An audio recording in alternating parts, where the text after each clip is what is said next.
Bonsoir. Merci d'être connecté. Nous avons tant de combats à gagner. C'est vrai que je suis un peu épuisé. Vous savez, quand on vient de finir l'écriture d'un livre, surtout un livre chargé d'histoire, c'est une jouissance intellectuelle, une éjaculation intellectuelle, neuronale. Et c'est pour vous. Je constate que nous sommes dans un pays où les gens bavardent plus, mais personne ne veut écrire, personne ne veut réfléchir. Les bruits, le bavardage, le manque de profondeur, le manque d'analyse. Mais il y a encore des gens quand même qui tiennent. Donc bienvenue, ça c'est un live des gens posés qui sont en train de vouloir dormir, qui sont en train de passer à autre chose, à une autre étape de leur vie, un profond refondement de leurs pensées. C'est un live pour la causette du soir, Mlang Mengore. C'est un live pour une introspection sur soi-même, c'est du développement personnel, c'est de la pensée positive, c'est de la philosophie, c'est de la psychoanalyse, la psychoanalytique, c'est l'échange, c'est du bon moment avec un guide, un maître, un grand maître qui répond à vos questions, mais qui se pose aussi lui-même des questions. Dans un monde où tout va tellement vite aujourd'hui, vous voyez ce qui se passe en Israël. Beaucoup ne savaient même pas qu'au départ, on avait proposé l'Ouganda comme pays d'accueil de nos frères juifs en Afrique. Mais bon, comme ils n'aiment pas, comme il y a une pensée supérieure, là, comme l'Afrique, c'est le Satan, c'est le diable, c'est la misère, c'est bon, les gens n'ont pas trouvé mieux de venir en Ouganda, qui est un paradis sur terre. Ils ont préféré rentrer là où il faut que les gens s'entretuent tous les jours. Bon, bref. Moi, je verse quand même une larme pour ces milliers de juifs tués, enfants, femmes et hommes, et puis nos frères aussi arabes, les Palestiniens qui sont massacrés, qui sont bombardés en ce moment dans un déluge de feu. Tout ça ne nous laisse pas indifférents, mais bon, qu'est-ce qu'on peut faire? Mais à l'origine, il faut quand même savoir que tout le désordre que l'Afrique a connu vient aussi de ces cultures qu'on a empruntées, la culture judéo-chrétienne et puis la culture musulmane. Parce que c'est deux frères, hein, c'est des cousins. C'est deux cousins germains qui n'arrêtent pas de diviser le monde et de se diviser eux-mêmes. C'est comme si la paix est impossible.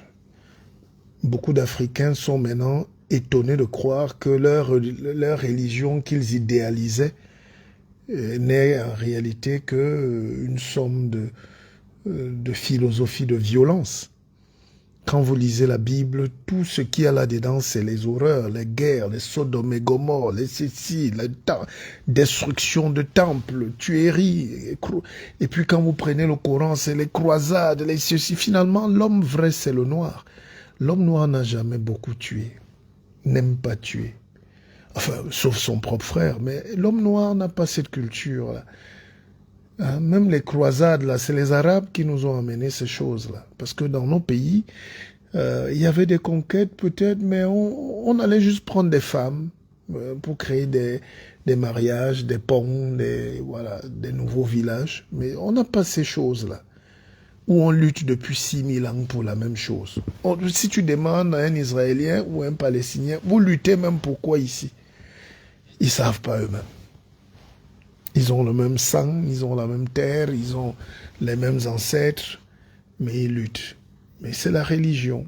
Ne tournons pas autour du pot. C'est pour ça que moi, je me méfie de la religion, surtout telle qu'elle est importée encore chez nous en Afrique. C'est une calamité. Et vraiment, si vous êtes vraiment quelqu'un de posé, quelqu'un d'équilibré, pas une hystérique aigrie ou un analphabète abruti qui joue les apôtres, vraiment détachez-vous de ces choses-là, parce que depuis l'histoire du monde, ça nous amène pas mal de désordre.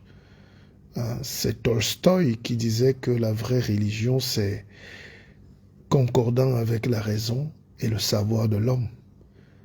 Parce que le rapport établi par lui envers la vie infinie qui l'entoure, qui lie sa vie avec cet infini et le guide dans ses actes. Donc la religion, la vraie, c'est la raison, c'est le savoir. Si vous ne savez rien, vous ne pouvez pas parler de religion. Et regardez, tous les abrutis, tous ceux qui ont échoué le CP 10 fois, sont devenus pasteurs, apôtres ou prêtres. Enfin, chez les catholiques, c'est un peu plus sérieux, ou les protestants, je ne sais pas, mais bref, les autres là qui viennent dans les quartiers, là, c'est la misère. Donc, la religion est le soupir de la créature accablée. Voilà. Le cœur d'un monde sans cœur, comme elle est l'esprit d'une époque sans esprit. Elle est l'opium du peuple, comme disait Karl Marx. Donc, bienvenue. Alors, le livre que je vais vous présenter ce soir s'appelle « Industrialisez-vous ou taisez-vous ». Vous-même, vous voyez donc que si vous avez vos industries, si vous avez vos sociétés, vous n'allez pas aller chercher ce que les gens font. Vous n'allez plus aller chercher les babouches en Chine ou le riz en Chine. Hein? Vous ne pouvez pas être député d'un pays et vous prenez l'argent qui est le vôtre ou pas pour aller donner aux Chinois pour venir nourrir les gens chez vous alors que vous pouvez planter le riz à Sanchou. C'est ça le manque de spiritualité. C'est ça. C'est ça même la religion sans moralité. C'est un arbre sans fruits. Et la moralité sans religion, c'est un arbre sans racines. C'est pour ça qu'on s'enracine dans le mal. On s'enracine dans la misère. Donc, j'ai fait une belle écriture qui s'appelle « Industrialisez-vous et taisez-vous ». Vraiment, le livre, c'est 10 000 francs.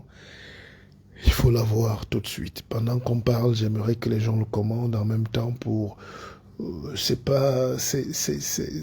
parce que ça va vous aider. Voilà. Ça va vous aider. Le noir croit qu'il peut se développer avec le bavardage. Tu peux pas. Tu peux pas si tu n'as pas lu, si tu ne lis pas, si tu ne travailles pas avec ceux qui ont lu, si tu n'aimes pas ceux qui ont réfléchi, si tu n'aimes pas la pensée couchée, tu ne peux pas. Donc, le monde ne va pas bien. Hein. Voilà. Je vous disais, Gandhi par exemple, qu'est-ce que Gandhi avait dit, si j'ai bonne mémoire? Gandhi disait, les religions sont comme toutes les routes différentes, sont comme des routes différentes convergeant vers un même point. Qu'importe que nous empruntions des itinéraires différents pourvu que nous arrivions au même but. Et le but, c'est la libération humaine. Le but, c'est être heureux de vivre. Or, toutes les religions là nous amènent que du malheur. Tu vas à l'église catholique, tu ressors triste. J'ai vu un jour des prêtres prendre les œufs d'une grand-mère qui avait fait 5 kilomètres pour venir à la messe. Et elle avait le dos voûté et le goitre. Une maman qui est misérable, qui souffre, mais tu prends quand même ce qu'elle a. C'est ça le Vatican, bourré d'or, alors que les gens meurent. Voilà la catastrophe qu'il y a eu en Bancolo. Pourquoi l'église catholique du Vatican ne peut pas envoyer même un sac d'or pour qu'on construise des logements? C'est notre argent. C'est eux qui ont créé l'esclavage. Ouais, mais quand le noir écoute ça, il se met à avoir peur comme si il n'est pas libre de penser, de dire ce qui est vrai. C'est pour ça que les catholiques ont trop torturé le monde. Ils ont pillé. Les pédophiles prêtres sont 1 milliard de fois supérieurs. Dans toute la France, ils ont violé 300 000 enfants en 40 ans. 300 000 enfants violés. Ils n'aiment que les enfants là-bas. Hein? Et surtout les enfants garçons. Donc, il faut dire la vérité aux Africains. On a atteint la maturité de parler, d'être libre, de comprendre. C'est pour ça que les protestants avaient protesté avec Jean Calvin pour dire non, on ne veut pas cette histoire. Nous, on peut faire... Et regardez, à part quelques dérives, les protestants sont des gens quand même un peu plus sérieux. Ils sont un peu travailleurs. Ils ne remettent pas les fautes aux autres. Ils n'accusent pas ceci. Non. Quand on est protestant, par exemple, on se bat. On travaille. On sonne au boulot. Les autres sont toujours dans le bavardage, simpieux. Et puis, débordés par ça, aujourd'hui, c'est les néo-apostoliques qui viennent des États-Unis. D'ailleurs, vous savez, j'ai vécu une scène un jour à Douala. J'avais un appartement très chic. Et mes voisins, c'était un jeune couple d'Américains. C'est des pasteurs ou des prêtres. Ils viennent là, ils s'habillent toujours en blanc-noir. Ils sont très propres et les noirs, ils marchent avec les noirs avec la Bible en main. Je ne sais pas si vous les avez déjà croisés. C'est-à-dire que toute la journée, ils marchent avec les noirs qui les accompagnent dans les quartiers évangéliser les gens. Ils sont américains souvent. Et je dis, mais si vous avez quelque chose à donner, vous ne pouvez pas nous amener les industries, les usines aussi. Pourquoi vous voulez évangéliser les gens? Les gens ont faim, les gens veulent apprendre, les gens veulent se libérer. Vous amenez les Bibles pour leur donner le sommeil. Alors, ce qui m'avait marqué, c'est que ce couple d'Américains-là, ils étaient des pasteurs apostoliques, là. C'est eux qui créent les églises réveillées, là. Mais quand ils marchaient avec les Noirs toute la journée, le soir, les Noirs rentrent dans leur quartier en commando, tout ça, là, à pied. Et eux, ils habitent Bonapriso. On leur a loué une villa avec gardien, chien, et puis nourriture. C'était mes voisins. Ils mangeaient très bien. Et le matin, quand les pauvres gens du quartier reviennent, les Noirs viennent, ils cachent la nourriture. Ils font comme s'ils sont pauvres. Ils se mettent à marcher ensemble pour évangéliser les gens. C'est quand même terrible, non? C'est pour ça que j'aime bien Baudelaire qui dit quand même Dieu n'existerait pas, la religion serait encore sainte et divine. Bon, bref. Alors, vous, qu'est-ce que vous pensez de cette situation du monde aujourd'hui? Vous ne voyez pas que ça fait peur? Les Israéliens et leurs frères palestiniens se battent à cause de la religion, à cause d'un désaccord qui date des millénaires. Ça fait 2000 ans. Le Coran a 900 ans à peu près, c'est ça? Et la Bible a, on va dire, ouais, c'était 600. La Bible, c'est... Les premiers écrits ont été... les premiers évangiles, c'était 600 ans après la mort de leur Jésus-Christ, comme ils disent. Et donc, 1400, voilà. Et puis, le Coran. Bref, ils repeignent les mêmes choses, mais personne ne veut accepter l'autre. Et nous, les Noirs, comme on aime entrer dans les bagarres des autres, on s'est retrouvés dans leur truc. Pourquoi les Noirs ne vont donc pas se faire bombarder là-bas maintenant en Israël ou en Palestine? Vous voulez seulement leur huile d'olive. Vous venez seulement prendre leur prière et leur bénédiction. Non, allez là-bas. Allez là-bas. Allez-y. Donc, quand on dit que les Noirs sont les derniers du monde, c'est parce qu'ils ne veulent pas lire, ils ne veulent pas étudier, ils ne veulent pas apprendre, ils veulent danser sur TikTok. Ils veulent s'insulter toute la journée. Ils font même pitié. Vous fuyez le Cameroun avec vos sacs Banjok. Vous arrivez encore, vous êtes cachés dans vos HLM en Europe avec vos sacs Banjok. Et les cafards et la misère. Non, il faut vous adapter, il faut travailler, il faut être intellectuel, il faut apprendre. Pas intellectuel qui cache les diplômes, mais un intellectuel, c'est quelqu'un à qui on ne raconte pas des salades. Personne ne vient t'évangéliser. Tu dis non, attention, j'ai pas besoin. J'ai mes parents, j'ai mes ancêtres, j'ai ma culture, comme font les Chinois ou les Indiens. Le noir veut toujours aller s'asseoir dans les choses des gens. Michel Lane, bonsoir. Bonsoir, Michel Lane. Alors, les protestants associent la foi au catholicisme. Ben oui, c'est-à-dire les protestants ne se cachent pas beaucoup. Ils sont moins hypocrites. On te dit, ici, c'est le travail. Nous, on veut travailler parce que quand l'homme travaille, il devient riche. Et quand l'homme est riche, bon... Tu vois, bon, quand un homme est riche, comme on dit, qui veut être riche en 1 an, au bout de 6 mois est pendu. Hein. Mais en réalité, bon, je vais même prendre une citation dans le Nouveau Testament, je pense. N'oubliez pas que je suis petit-fils de pasteur. Hein. Bon, évidemment, ça a évolué. Si mon grand-père revenait là, il allait comprendre qu'il n'était pas si érudit que ça. Il était intelligent pour son époque, son milieu, son environnement.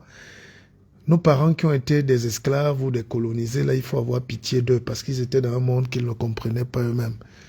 Alors, mais mon grand-père, quand même, était un grand maître. C'est pour ça qu'on m'appelle Mouleti depuis la naissance, dont j'ai hérité le nom.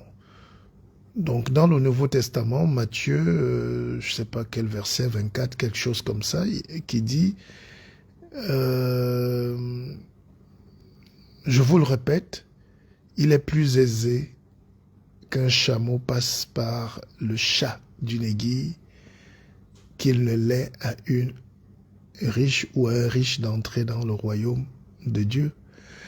Donc, ça c'est typiquement la mentalité et l'hypocrisie catholique.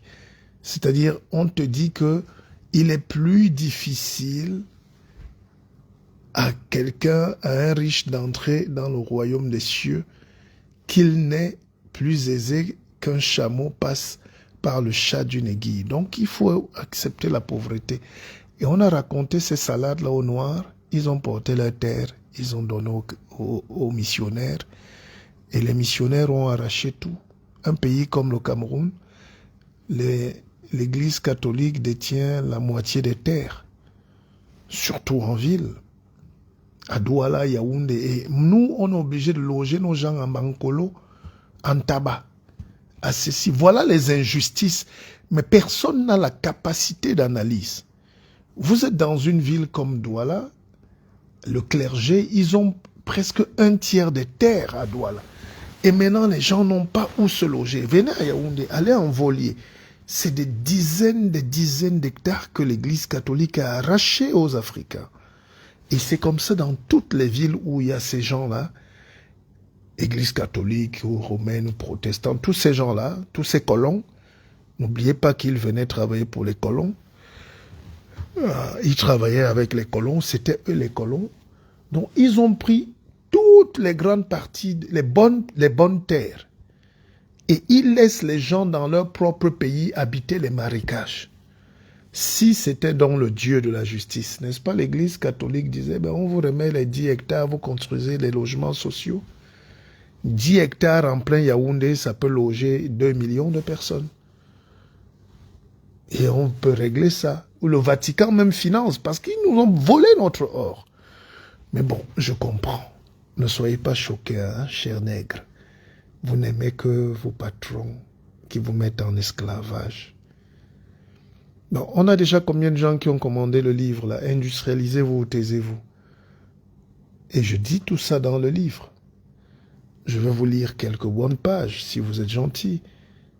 Voilà. Ah, Michel, ben oui, heureux les pauvres. Vous allez être riches au royaume des cieux. Vraiment, on prend les noirs pour des lapins de 6 semaines. Le Vatican est un État, donc politique. Ils viennent, ils portent votre or, votre diamant, ils partent avec, ils créent un pays, ils ont l'armée. Pour entrer là-bas, tu ne peux pas. Et on te fouille jusqu'au slip. Et c'est eux qui nous disent heureux les pauvres. Pourquoi eux, ils ne veulent pas être pauvres? Donc, pourquoi tu dois dire aux autres d'être pauvres quand toi, tu es riche? Évariste Nimpa, Ndogmo, je t'adore, mon frère. Bonsoir à toi. C'est le grand maître.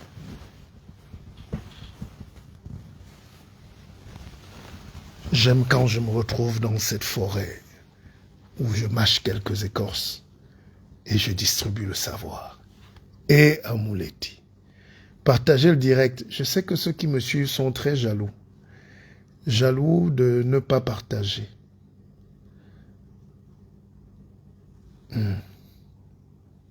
Jaloux de ne pas partager. Et c'est ça mon problème. J'ai fait un éditorial sur Bankolo, sur ma télé. Abonnez-vous sur BLM TV. BLM TV. Et vous pouvez donner un franc symbolique pour soutenir la chaîne. Et puis, il y a quelqu'un qui me disait, c'est injuste de voir le travail que j'ai fait, mais les vues, je dis, bon, c'est pas grave. C'est pas grave. C'est pas grave. On récompensera les meilleurs. Alors, Gonzalez dit, même si au Cameroun, les logements sociaux est occupé par les riches. Bon, les logements sociaux sont occupés par les riches, c'est ce qu'il veut dire. Mais qui est riche au Cameroun? Au départ, il y avait les logements sociaux, le gouvernement avait bien pensé, à Bonamou Sadi, Makepe, Koto, dans les années 80, 85, et on a pensé qu'il faut loger les modestes, les fonctionnaires. Mais c'est toujours vous les milliardaires qui venez avec vos conteneurs pleins de vin frélaté. Vous achetez encore le terrain là-bas. Le Camerounais est bizarre. C'est lui-même qui crée toujours les problèmes et il vient quand même encore se plaindre. Même ici à Messa, c'était les logements sociaux pour fonctionnaires qui gagnent 20 000, 30, 40. Mais vous êtes encore là, c'est vous qui achetez le terrain là-bas. C'est vous qui allez discuter encore, chasser les pauvres. Et après, vous venez encore vous plaindre. Mais le débat n'est même pas là. Moi, je dis, réfléchissons plus loin que le bout de notre nez. On a des multinationales qui sont là, qui prennent nos terres. On a l'église catholique ou l'église chrétienne, orthodoxe ou je sais pas quoi, les protestants. Ces gens-là ont des centaines d'hectares de terre dans les villes de Yaoundé et de Douala. Qu'est-ce qu'ils en font? Ils font quoi avec? Joséphine Mbassa. Bonsoir Joséphine. Est-ce que tu as commandé ton livre? Il coûte pas cher. Alors, dans mon livre « Industrialisez-vous et taisez-vous », je traite de toutes ces questions-là. Montrer comment on peut partir de la pensée pour faire décoller la fusée. Ce n'est pas beau. Parce que vous allez vous pleurer, vous allez vous battre là, vous allez bien vous éplorer, pardon. Vous allez vous battre là. Tant que tu ne sais pas fabriquer ta cuisinière, tant que tu n'as pas ton gaz, ton riz, ton macabo, ton plantain, ton pain, tu vas aller l'acheter chez les gens et ils vont te taxer. Tant que tu n'as pas ton argent, donc ton CFA, ton Umyowe comme monnaie d'échange, tu vas utiliser les euros des autres et tu seras esclave chez eux. Donc dans mon livre, je vous le répète, c'est 6 thématiques. Donc il y a mon propos, et puis dans le deuxième chapitre, c'est la théorie du bavardage intempestif. En 3, je pose la question de savoir pourquoi fuyons-nous la machine, c'est-à-dire où est donc notre esprit scientifique, parce que si tu n'as pas l'esprit scientifique, tu restes un villageois. Ce qui me plaît au Cameroun, c'est ça. Tu vois quelqu'un qui dit qu'il est économiste, il a travaillé pour l'État, mais tu les regardes à la télé, son gandoura d'abord est d'une puanteur, alors que l'économie, c'est l'aboutissement de la sagesse, c'est comment gérer les richesses d'un pays. Et vous les confiez à quelqu'un qui est sale ou qui ne sait pas se brosser les dents. Et vous dites qu'il est cadre, il est grand économiste. Vous avez déjà vu un économiste sale? C'est ça le Cameroun. C'est-à-dire, vous recevez des gens, même parfois à la télé, on dit quelqu'un est médecin, professeur de médecine. Le gars pue de la gueule. Le gars est villageois, le gars est sauvage, le gars est bête à la fin. Et il tape tout le monde, il insulte tout le monde. Vous appelez quelqu'un professeur d'université, le type arrive là, il commence à dire des choses terribles, un langage ordurier, villageois. On le chasse même de l'université et les gens le supportent. Quelqu'un qui insulte le ministre, il insulte, il dit qu'il est biaïste, il insulte même Paul Biya, il dit qu'il est biaïste. Mais non, écoutez les enfants. Moi, je forme les hommes. On forme les gens à être propres. Et spirituellement, mentalement et physiquement. C'est-à-dire, ton attitude va dénoter de ton altitude. Je ne laisserai pas des milliards dans ce monde. Peut-être mes enfants. Pas peut-être, mes enfants seront milliardaires. Mais moi, au moins, je suis milliardaire en idée. C'est-à-dire, vous prenez des leaders. Voilà la crise en Bankolo. Vous avez écouté quel discours? Allez donc sur le net, vous prenez la sortie que moi j'ai faite sur YouTube ou sur Facebook. Écoutez ce que moi j'ai dit, écoutez mon discours et cherchez si quelqu'un d'autre peut parler comme ça au Cameroun. Mais au lieu d'apprécier, il y a donc celui qui connaît. Vous allez plutôt Apprécier quelqu'un dont on ne connaît même pas s'il parle. C'est ça qui est choquant au Cameroun.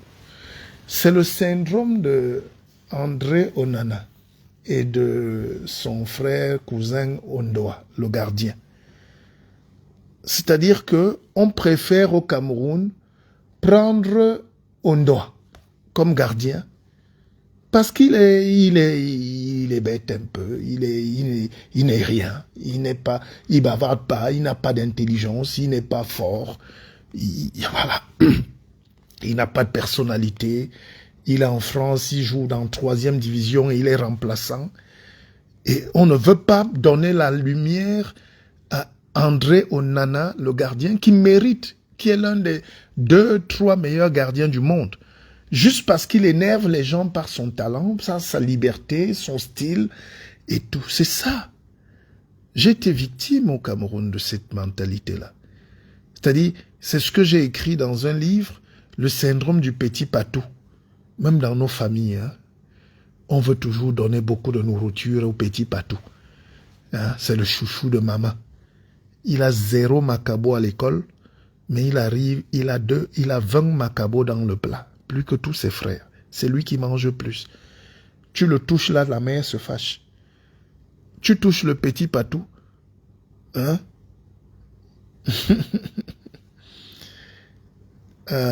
Mais écoute, je ne sais pas qui vous amène dans ce direct. Monsieur Chamba, Frangui.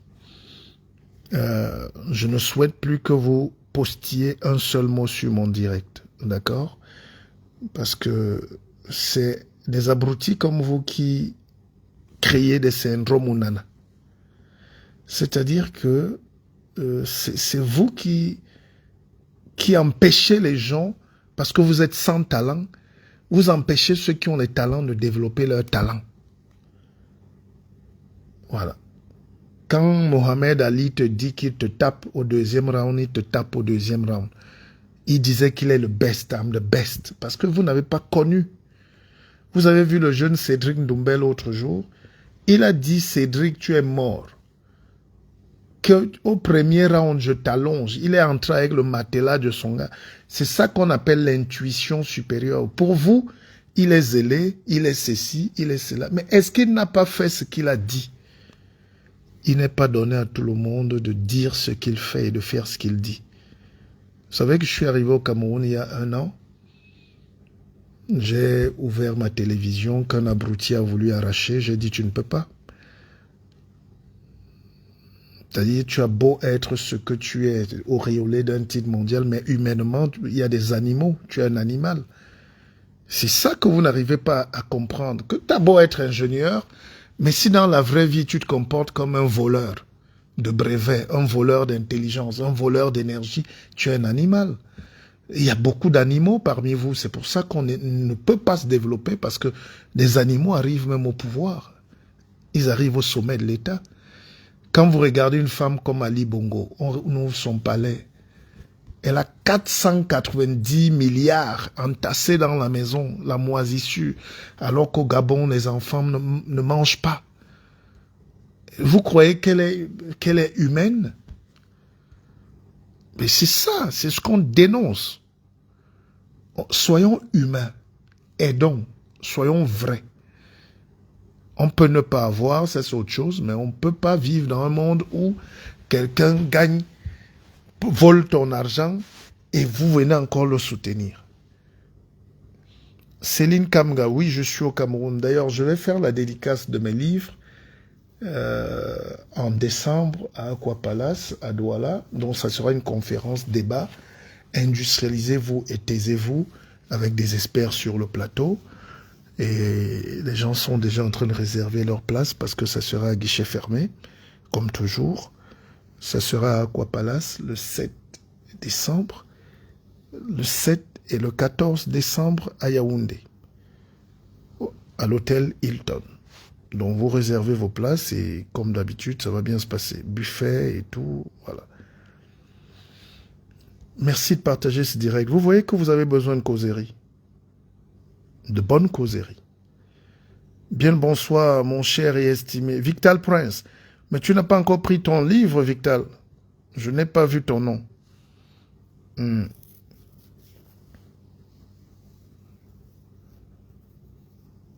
Il y a une fille, cette dame de Katigol, là, elle m'aime bien, mais qu'est-ce qu'elle veut? Je comprends jamais. Elle dit, ouais, le père, plus d'une heure de parlage. Est-ce que je parle même depuis? Je parle pas. J'ai évité de parler parce que je laisse les...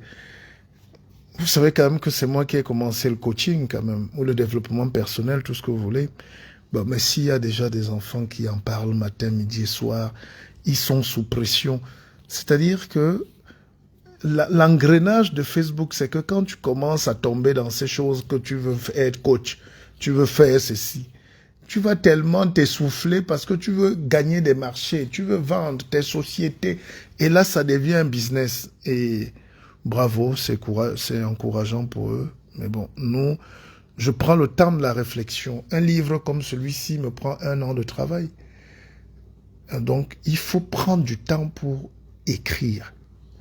Sinon, nos enfants n'auront rien comme héritage, n'est-ce pas?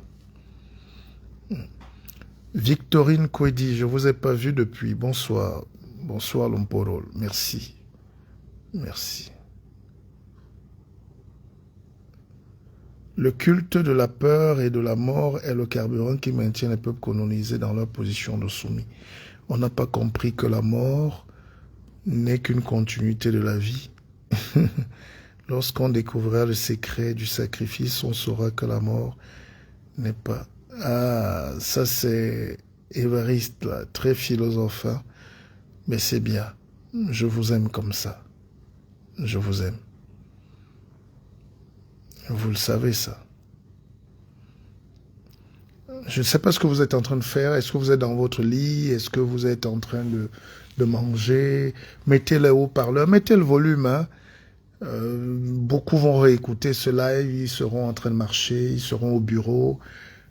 Vraiment, vous êtes quand même sournois et les gens ne sont pas honnêtes. Je me rappelle des milliers de gens qui m'écrivaient: le guide, tu nous fais du bien, tu m'as sauvé de la dépression, le guide, tu m'as ouvert les yeux, le guide, tu as fait ceci. Et puis un beau matin, paf, on trouve des nouveaux guidons. Et puis on oublie. Vous n'êtes pas fidèle.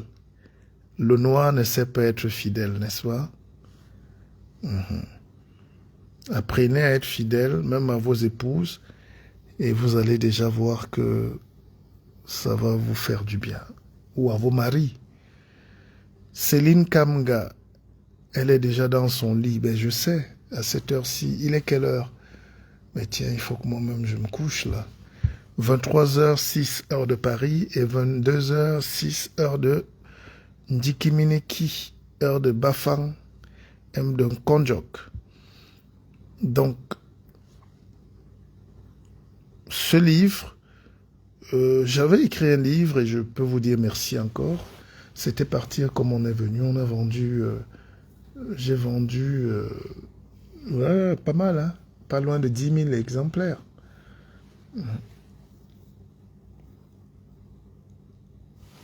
Donc celui-ci c'est le vôtre, industrialisez-vous et taisez-vous.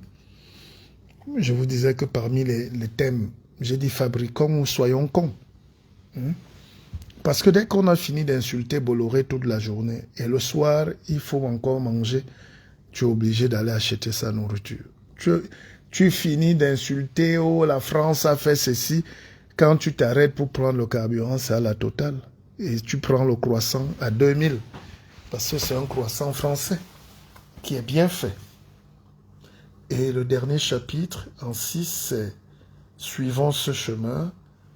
Et le 7e chapitre, c'est « Qui vous a dit que Dieu ne vous aimait pas ?» Donc voilà un peu ce que j'ai essayé de condenser dans le livre. Voilà un peu ce que j'ai essayé d'apporter comme réflexion. Et je souhaite que chaque Camerounais essaye de l'obtenir. Il ne coûte pas cher. Et vous allez voir que nous ne sommes pas si bêtes que ça. Hein, si bêtes Ndiaye. Nous réfléchissons beaucoup, non? Le monde ne nous fait pas de cadeaux. Vous avez vu la crise en Israël, là? Toutes les télés, quand vous allumez les télés de ce côté-ci, là, vous comprenez de quoi je parle? Ils ne parlent que de... Ils ne parlent que de... Ils ont un parti pris. Voilà. Ils soutiennent Israël. Et puis ils oublient quand même de dire non, attention, ne bombardez plus les enfants palestiniens arabes. Ils n'ont personne. Le monde est dur. Hein? La justice, ce n'est pas qui a raison, qui a tort. C'est que je supporte celui qui est mon frère ou celui avec qui je fais les affaires. Vous qui allez donc à l'école, le droit international, moi je suis diplômé en droit, vous comprenez quoi depuis là, dans le droit international? Tout ce qu'on apprend à nos enfants là en Afrique, c'est la connerie. On les apprend à être esclaves. Parce que dans la vraie vie, c'est les camps. Tu t'alignes derrière ton camp. Israël a son camp. C'est les États-Unis. Les États-Unis ont même envoyé un avion avec les munitions. Pour bombarder qui? Des enfants arabes, qui n'ont rien. Donc la vie n'est pas que oh, j'ai étudié le droit, je connais le droit. Non, quand le plus fort t'attrape, il te tape, il te met en prison, il te tue. Et il écrit l'histoire. C'est celui qui gagne qui écrit l'histoire. C'est pour ça que dans le chapitre 3 de ce livre, j'ai écrit « Pourquoi nous fuyons la machine ?» L'esprit scientifique dans tout ça. Parce que l'idée même de l'économie, c'est la mise en marche de l'écologie. Dès le Moyen-Âge, on essaie de gérer avec parcimonie les maigres ressources des ménages. Je vous ferai donc l'économie de tout ce cheminement historique et civilisationnel qui a abouti à la mise en place de la machine. Ah, Mouleti. Et à Mouleti. Alors, Monsieur Tchamba, je ne souhaite pas épiloguer longtemps avec vous. Vraiment, allez dans vos directs. On ne polémique pas sur ma tribune. D'accord?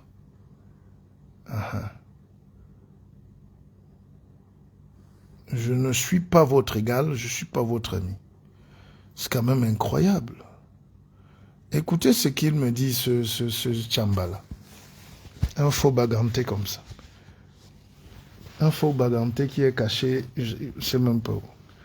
Il me dit, Monsieur Bissok, je vous suis depuis des années, en toute humilité. J'avoue que vous êtes quelqu'un de très éloquent. Et vous avez même une bonne plume. Donc c'est ma plume. Toi, tu es qui, Tchamba, pour juger de ma plume? Toi, tu es qui? Il a sa tête comme l'avocat. Va discuter avec les Baïbèques là-bas. Il dit, faites votre taloco pour vendre votre livre, que je reconnais, qu'il serait insulté, mais arrêtez de vous faire passer pour Einstein du Cameroun. On n'a jamais développé un pays avec le bavardage. Il est trop bête, ce type-là. Il est vraiment bête.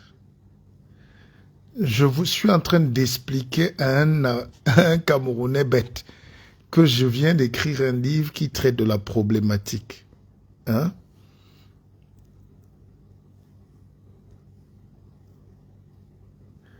Donc, je dis à ce type-là que je viens d'écrire, de poser une réflexion sur comment on doit faire pour s'industrialiser.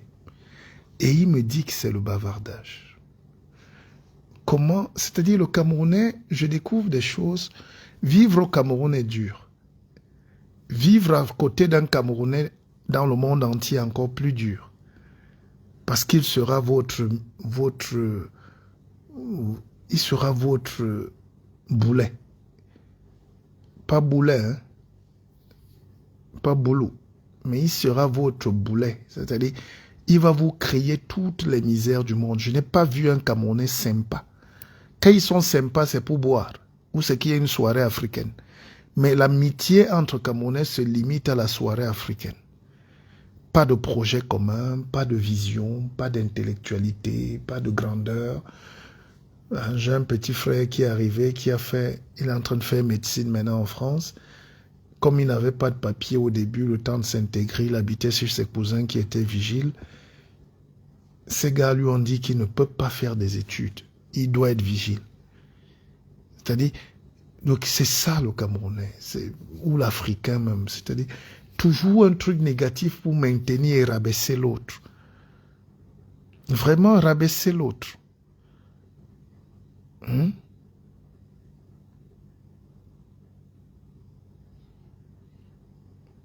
Vous laissez le temps à quelqu'un de venir dans votre direct pour échanger. Il commence à vous lancer des mots, il vous agresse. Après, il va dire demain que vraiment, monsieur, il faut respecter les gens. Je n'ai pas arraché votre femme. Hein? Quand on crée un truc d'échange comme ça, c'est pour partager les idées, pas pour faire des attaques de personnes. Vous me dites que je suis le plus intelligent des Camerounais. Depuis que vous dites ça sur moi, la jalousie, ça ne vous effraie pas?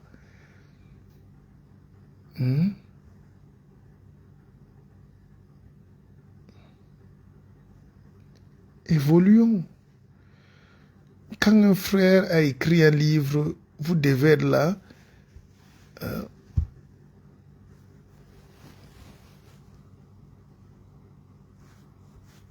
Vous devez être là pour dire, écoutez, qu'est-ce qu'on peut faire?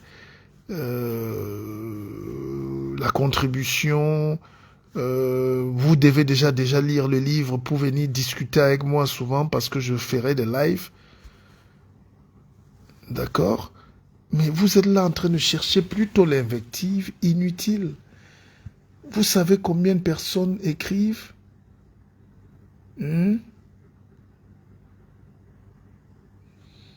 C'est difficile, hein?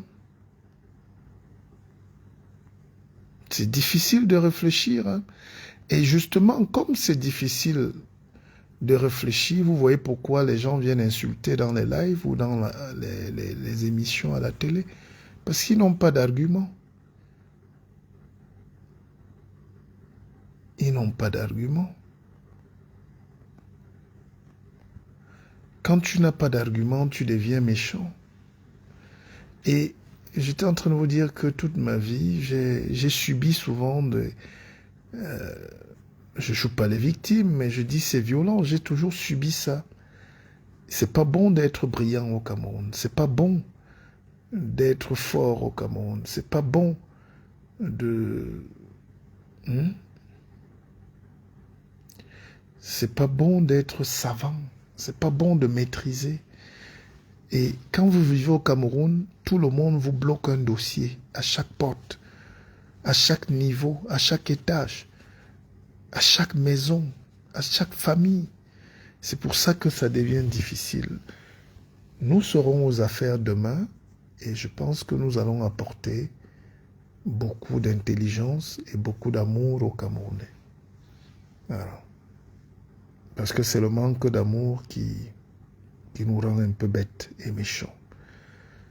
Alors, qu'est-ce qu'elle dit, Kamga? Vous êtes dans quel pays déjà, Kamga, Céline? Nous, on ne lit pas. Nous, on préfère les vidéos. C'est pas mauvais les vidéos, mais c'est la lecture qui crée les vidéos. Est-ce que vous me suivez? C'est la lecture qui crée les vidéos. Les gens ont fait des vidéos parce qu'on peut lire.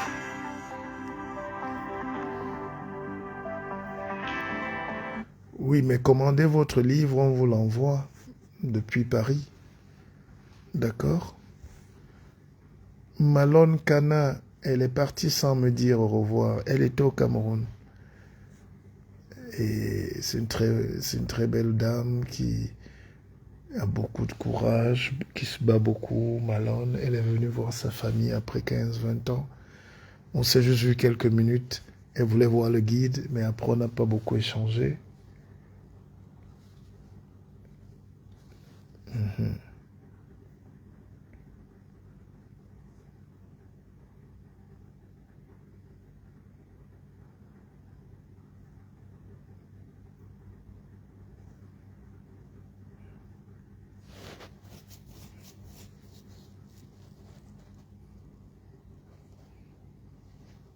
J'espère que vous allez bien. Ah, Céline est à Montréal, c'est ça?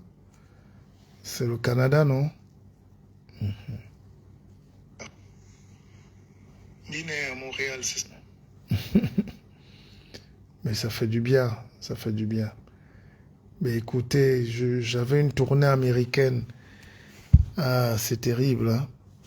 J'avais une tournée américaine, nord-américaine, avant le Covid, avec billets d'avion et tout, une série de conférences, invité par Michelle Obama et tout. Mais je n'ai jamais pu arriver aux États-Unis. Je pense qu'on va reprogrammer ça. Mais écoutez, je vous souhaite une très bonne soirée. Il est 22h18 à ma montre. Je sais que vous êtes très nombreux, d'autres qui écoutent en cachette, d'autres qui s'endorment même déjà. Et moi, je reste là à vous entretenir. Non, mais écoutez, je vous souhaite une très bonne nuit. Surtout si vous êtes attaqué par des mauvais rêves, des choses un peu bizarres, des gens qui viennent dans vos rêves. Cherchez du sel bleu. Cherchez à vous procurer du sel bleu et puis vous me faites signe. D'accord? Voilà. Vous m'écrivez une box, vous avez mes coordonnées. Francky le talisman.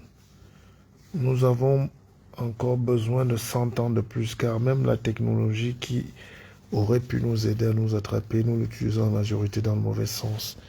Mais bon, en Afrique, nous sommes tellement rien face au monde. Non, nous ne sommes pas rien. Nous sommes 1,5 milliard. Et on va y arriver. Vous savez, ce qui me gêne au Cameroun, c'est que quand tu sais faire quelque chose, au lieu que les gens viennent derrière toi te soutenir, les gens veulent créer autre chose à côté, mais de piètre qualité. J'ai créé la télévision BLM TV, Black Life Media. C'est pour vous. J'attends que vous soyez actionnaire, même avec 10 $, 10 €, 5 francs. Venez, même avec les idées, pour qu'on grandisse. Tout le monde ne va pas créer la télé dans le sac. Parce que ceux qui ont les télés actuellement ne peuvent pas comprendre l'idéologie du monde. Ils veulent les postes, ils veulent manger, ils veulent un peu d'argent. Mais nous devons créer des médias pour la liberté des Africains, pour la liberté des Camerounais. Et ça demande beaucoup d'investissement et de sérieux et d'engagement. Ça bouffe de l'énergie, mais nous allons y arriver. Voilà ce que j'avais à vous dire. Bonne soirée à vous. Je vous aime beaucoup. Alors, mon numéro, c'est le 695 53 79 68. Il est là, en haut du live. Bon, et puis, faites comme vous voulez. Bonne nuit.